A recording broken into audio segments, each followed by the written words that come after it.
What's up with it, peoples? So I'm back with another one, man. Came to talk to y'all about this Devin Haney versus Tank Davis fight.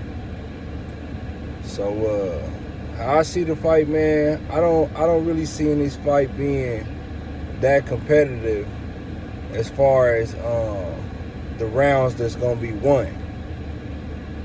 So what I mean by that is I feel like it is gonna be a competitive fight. I feel like Tank can make the fight competitive, but I don't think he's good enough to win a lot of rounds in this fight. I feel like all the rounds are going to be edged by Devin Haney. I feel like Devin Haney is going to win about 9 rounds in this fight. I feel like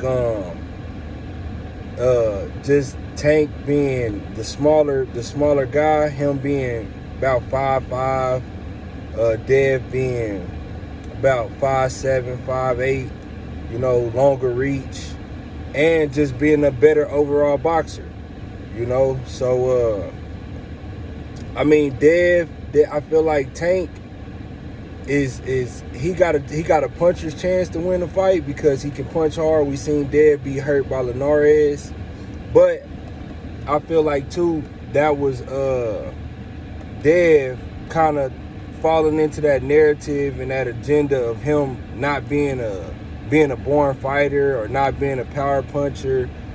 The second half of that fight against Linares, he started fighting in the pocket when he was clearly outboxing Linares the first 6 rounds of the fight. And if he would have just stuck to that, he would have won easily, and Linares would have never landed that shot on him that supposedly hurt him, well, it did hurt him. I ain't gonna fake it, did hurt him. But that shot would have never been there because Dev can be disciplined. We seen him do it in the Kambosos fight.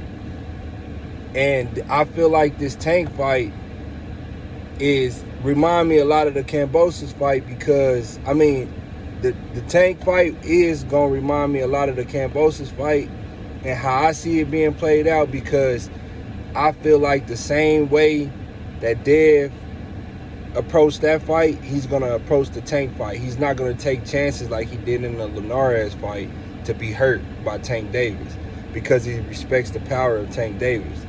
And, the same situation with him being in Australia made for him to go out there and box and stay disciplined for 12 rounds. And that's the same way I see him doing Tank. Dev went out there in the Kambosos fight and pitched the shutout. He pitched the shutout, won all 12 rounds. I see Tank winning possibly 3 rounds in this fight with all 12 rounds being competitive and being edged out by Tank. Because like I said, Dev is he's the better overall boxer, the better defensive boxer, and he got the height and reach advantage.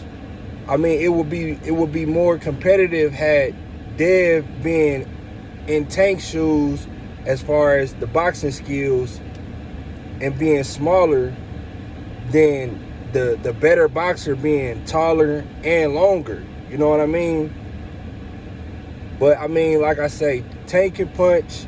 We seen Dev be hurt by a good shot, but I feel like Tank is going to be looking for that shot all night for 12 rounds in the fight against Devin Haney.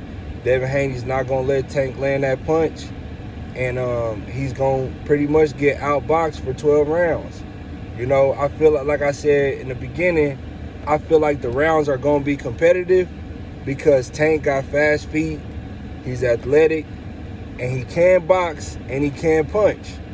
So he's going to make the fight competitive overall, but I feel like Dev is just going to be the smarter, slicker fighter and edge out a majority of these rounds. I say anywhere from 8 to 9 rounds, maybe even possibly 10 rounds, just because I feel like Tank is going to get frustrated. Dev is going to frustrate the shit out of Tank and cause for Tank to start taking chances, lunging, trying to catch up to Dev, and that's going to leave Tank exposed, man. That's going to leave Tank exposed in this fight. I don't feel like there's no way Tank can win this fight outside of a puncher's chance. And like I say, I feel like Dev's approach to the fight with Linares got him hurt. I feel like his approach to this fight is going to be like the approach he took to the Kambosos fight when he knew he was up against it. He knew his back was against the wall, and he had to pretty much pitch a shutout and fight a perfect fight for 12 rounds. And I feel like he's going to take that same approach to this Tank Davis fight, and with him being just the longer,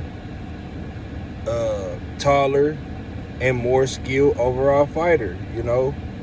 Better IQ. I feel like he has a better IQ, better defense. I just feel like he's just a better complete fighter than Tank. Tank is just a harder puncher. That's it. And at the elite level, power don't win you fights.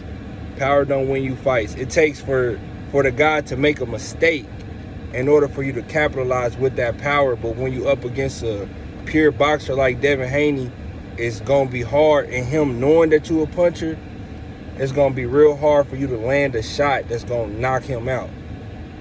I mean, even a shot that's going to hurt him when he know you can punch. You know, you're going to be looking for that shot all night, and that's going to leave you even more exposed to just get dogged even worse. But that's my thoughts on it, man. But to be honest, I don't even see this fight happening. I know Floyd no boxing, Leonard Ellerby no boxing, and I don't even see them fighting Devin Haney, because they know they gonna know the outcome of the fight, and they not about to lose they best fighter at Mayweather Promotions over there. They already been guiding Tank, you know, got the training wheels on them and all that kind of shit. So I don't see them putting Tank in the ring with Devin Haney, man. That's really a matchup nightmare for somebody like Tank Davis. So that's my thoughts on it, man. Let me know what y'all think. Comment, like, share, subscribe to the channel, and I'm gone.